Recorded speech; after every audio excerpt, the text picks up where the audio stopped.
क्या हो? हाँ, इस हवेली की रानी समझती हो क्या खुद को? हाँ, कौन हो तुम? मैं तुम्हें मार डालूंगी कसम से। हाँ, मार दो, मार डालो मुझे। मुझे तो ना गरीबी ने मारा, ना भूख ने मारा, ना बदकिस्मती ने मारा, और तुम समझती हो कि तुम मार डालोगी मुझे? हाँ, इधर देखो, देखो मेरी देहाती बहन, इधर देखो मेरी आंखों में। तुम मेरा कुछ नहीं बिगाड़ सकती। तुम चाहे मेरी जान ले लो, लेकिन मेरी बेटियों से दूर रहना समझा रही हो तुम्हें।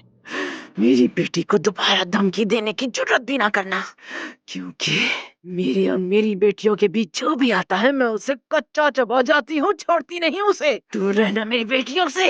और याद रखना, एक दिन तुम भी माँ बनोगी, फिर तुम्हें समझ आएगा कि औलाद का रिश्ता कितना ताकतवर होता है।